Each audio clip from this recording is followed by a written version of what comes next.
semua. Di video kali ini saya akan berbagi tentang cara memilih manajer investasi versi Rudianto gitu ya.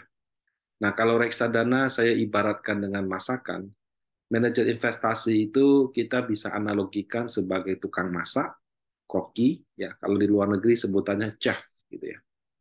Memilih tukang masak, koki atau chef itu menurut saya sangat mirip dengan memilih manajer investasi yang mengelola reksadana. Nah, untuk lebih lengkapnya sebagai berikut, kalau kita berbicara memilih makanan, sudah pasti makanannya harus enak, gitu ya. Bahkan kalau sampai kita rekomendasikan ke orang, suruh, oh ini enak nih, itu pasti enaknya sudah bukan main-main gitu. Nah, di reksadana enak itu bisa dianalogikan dengan kinerja. Kinerja yang baik itu bisa berarti return-nya tinggi, bisa berarti resikonya rendah, bisa juga kombinasi ya. Jadi mungkin returnnya tidak terlalu tinggi tapi resikonya bikin nyaman. Mungkin juga resikonya tinggi tapi returnnya sepadan ya. Nah, yang jadi masalah kalau soal bicara kinerja ini sama kayak kita ngomong selera makanan. Ada yang senang pedas, ada yang senang masam, ada yang senang asin, ada yang senangnya manis gitu ya.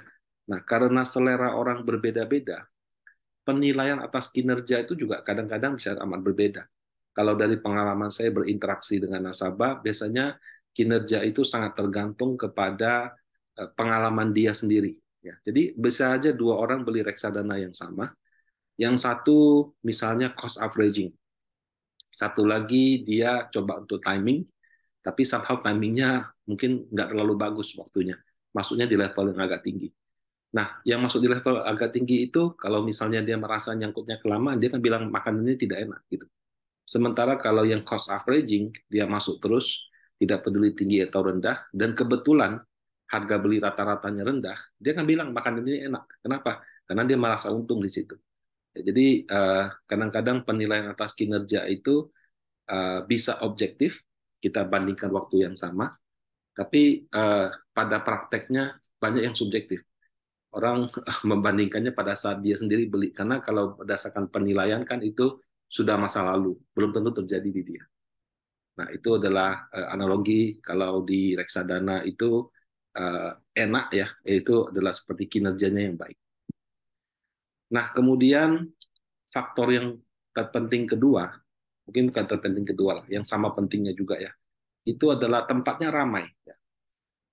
Kalau dalam istilah psikologis itu ada namanya herd behavior, herding behavior. Jadi orang itu suka menjadi bagian dari sesuatu yang ramai.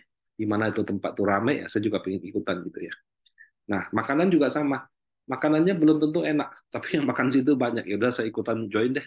Siapa tahu apa gitu kan. Begitu banyak orang pesan kan masa nggak ada yang enak gitu. Nah, jadi eh, tempat yang ramai itu memang jadi salah satu indikator bahwa makanan itu enak walaupun tidak jaminan. Ya. Nah, kalau di reksadana, tempat yang ramai itu bisa dianalogikan dengan aset under management. Nah, kalau semakin besar, ya apalagi itu bukan dana institusi tapi dana perorangan, berarti semakin banyak orang naruh uang di situ. Nah, kalau orang banyak yang naruh uang di situ, berarti kan ada sesuatu di situ. Ya, belum tentu kinerjanya paling baik, bisa aja ada yang lebih baik. Tapi ya namanya orang, kamu naruh, dia juga naruh, itu juga naruh gitu. Nah, karena semua orang juga naruh, ya akhirnya terbentuk seperti semacam konsensus, wah tempat ini atau reksadana ini lumayan bagus gitu ya. Tapi sekali lagi, sama seperti makanan, tempat yang ramai belum tentu pasti enak, dana kelolanya besar juga belum tentu pasti yang paling baik gitu. Nah, faktor ketiga ini, sorry agak kepotong atasnya ya. Ini adalah pelayanan atau service. Apakah pernah kamu masuk ke suatu tempat makan, dipanggil dengan nama, ya, bukan tempat makan fine dining ya. Kalau fine dining kan kita sudah mungkin pesan order, dia sudah tanya nama kita. Kalau kamu misalnya naik bisnis kelas, waktu kamu naik itu nama kamu sudah dihafal sama pramugarinya. Tempat makan biasa aja, tempat makan biasa, orangnya ramai gitu ya. Kamu datang ke sana, masuk dipanggil nama.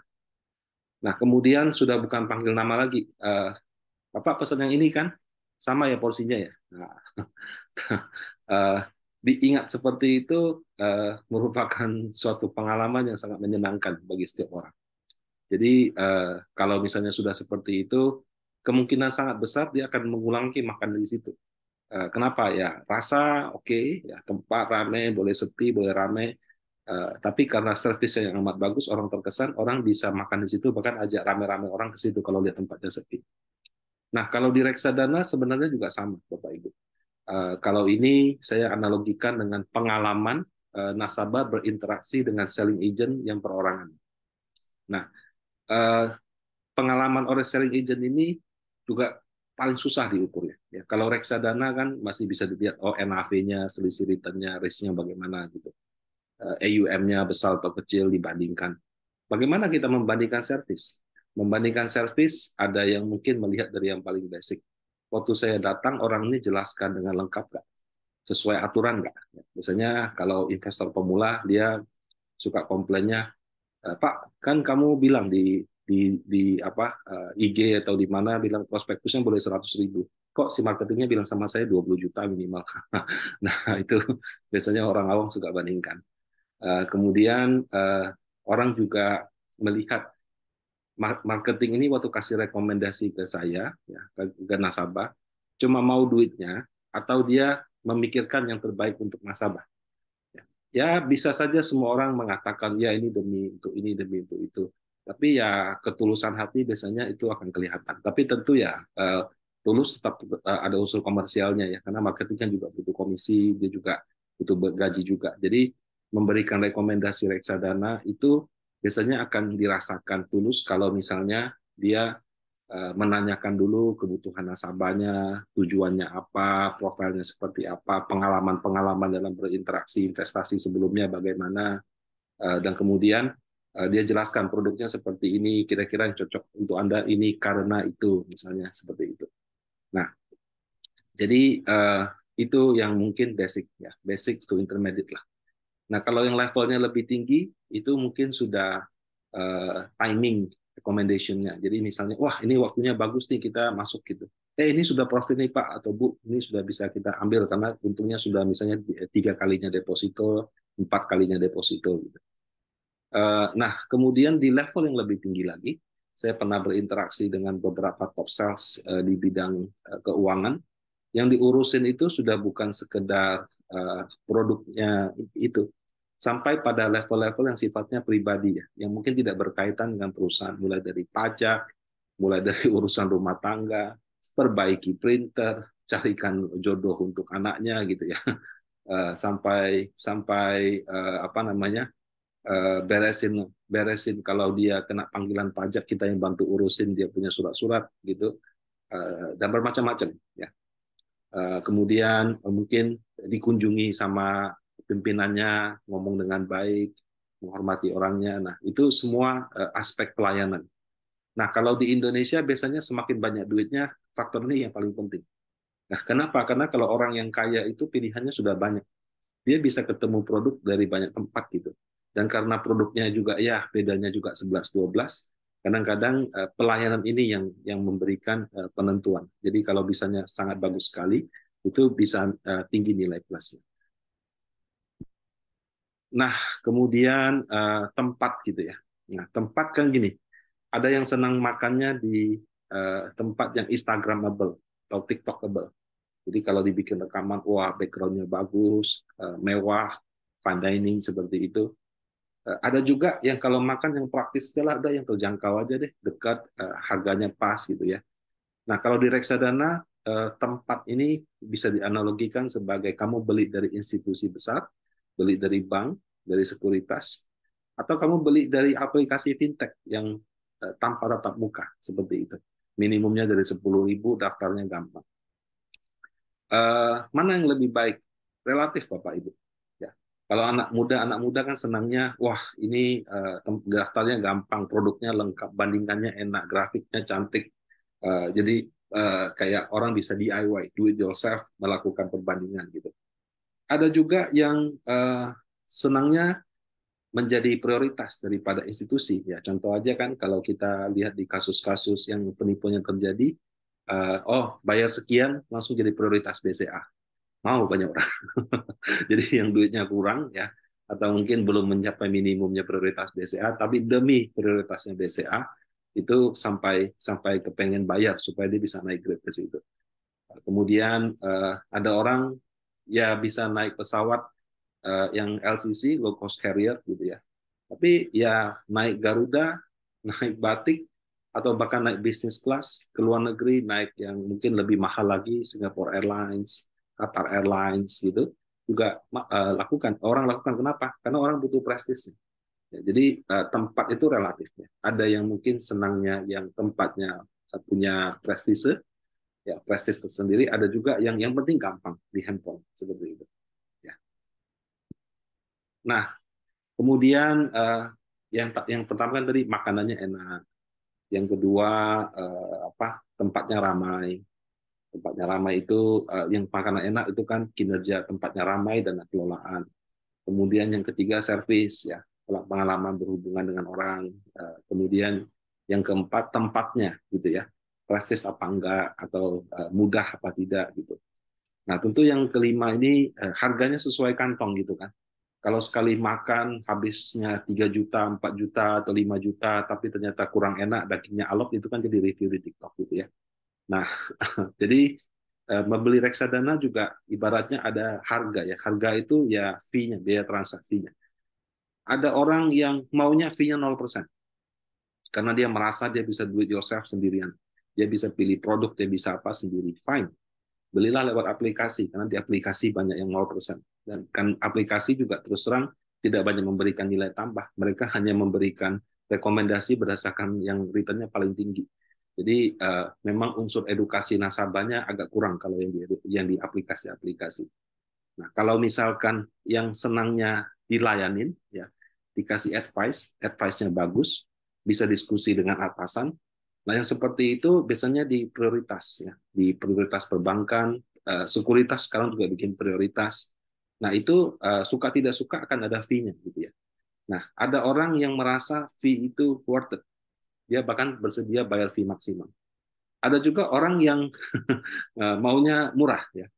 Ada juga orang yang maunya pelayanan maksimal, fee-nya 0% gitu. Ya namanya orang kan macam-macam ya. Jadi ya ini sekali lagi harganya sesuai kantong apa tidak. Gitu. Kalau nggak sesuai kantong ya tidak usah dipaksakan gitu ya. Kalau sesuai kantong dan ada nyaman ya tidak apa-apa juga gitu.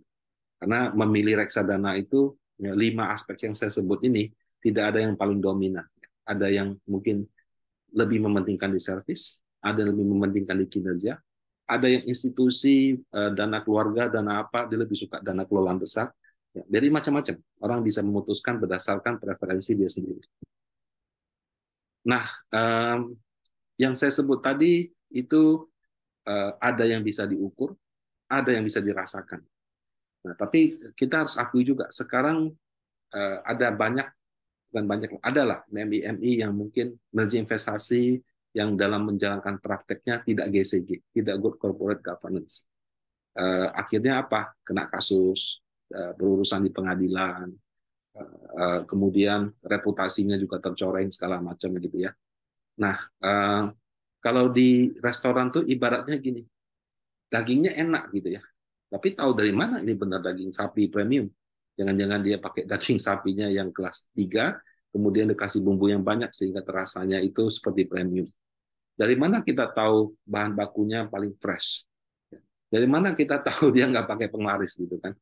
Nah, sama juga. Dari mana kita tahu MI itu tidak melakukan praktek melanggar peraturan? Memang ini susah, Bapak Ibu.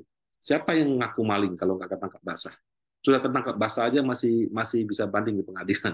Jadi memang kalau kita sudah berbicara aspek good corporate governance, itu cukup sulit untuk mengukurnya ya. Karena saya terus terang kerja di industri ini begitu lama, saya juga merasa ini aspek yang paling susah untuk diukur. Kenapa? Karena siapa tahu di otak orang itu niatnya baik atau niatnya jahat. Ada orang niatnya baik, tidak tahu aturan, ya, melanggar. Ada orang yang tahu aturan tapi niatnya jahat, dia akan cari celah. Gitu. Jadi GCG itu memang cukup sulit untuk mengukurnya.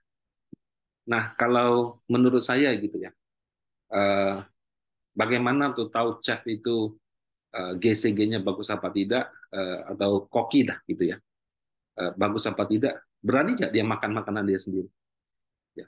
Jadi kalau misalnya manajer investasi kan menjual reksadana kepada masyarakat, apakah mereka sendiri membeli reksadananya mereka?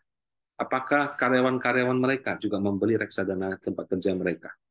Nah, kalau misalnya mereka bersedia beli, ya, bukan garansi ya, bukan pasti oh ini pasti aman gitu. Tapi paling tidak ya kalau misalnya dia kasih ke nasabah dagingnya daging busuk, dia juga makan daging busuk gitu.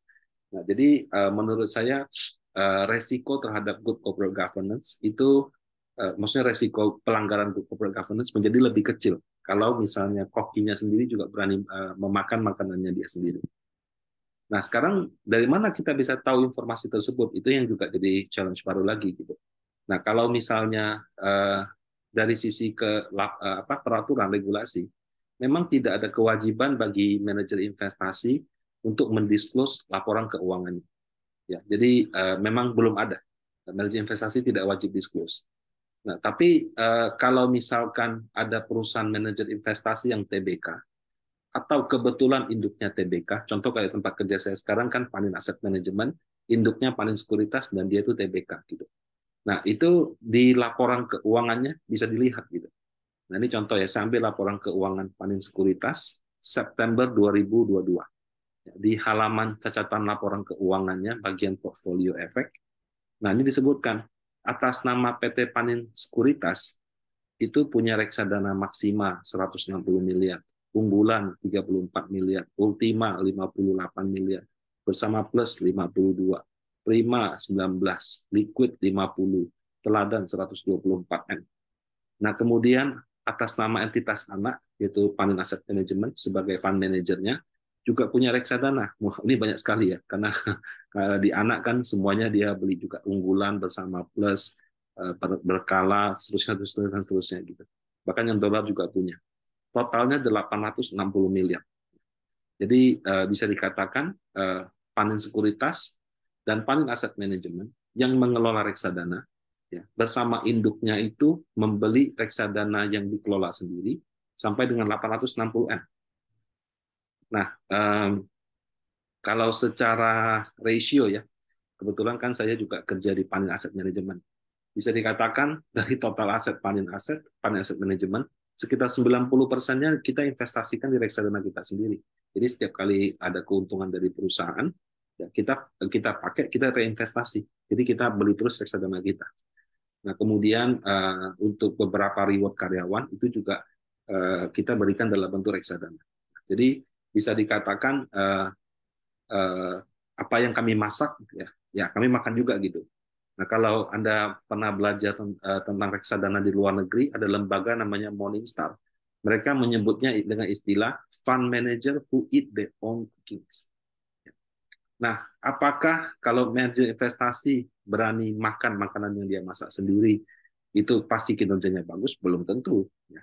Ini lebih menjelaskan saja bahwa sebagai koki, ya, yang kami masak memang edible, ada yang bisa dimakan, dan juga kami makan sendiri gitu.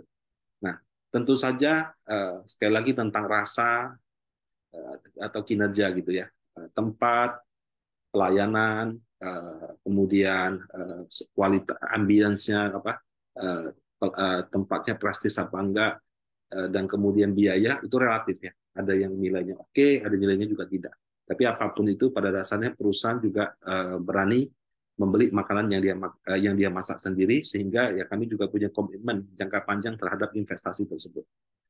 Nah, sebagai investor tentu saja ya. Jadi apakah kalau manajer investasi atau sekuritas kalau beli reksadana buy and hold gitu ya. Nah, ketika mereka membeli reksadana, mereka sudah seperti investor. Jadi seperti Bapak Ibu semua. Kalau pas lagi dibutuhkan, ya dananya bisa ditarik. Kalau pas lagi nggak butuh, dananya bisa dia masukkan kembali gitu. Jadi kembali ke kebutuhan. Jadi bukan berarti data yang saya tampilkan tadi angkanya akan selalu sama. Bisa saja naik, bisa saja turun, tergantung kebutuhan dan cara kerja daripada perusahaan. Nah, demikian cara saya dalam melihat bagaimana memilih manajer investasi. Semoga bisa menjadi referensi Bapak Ibu semua. Demikian dari saya, terima kasih.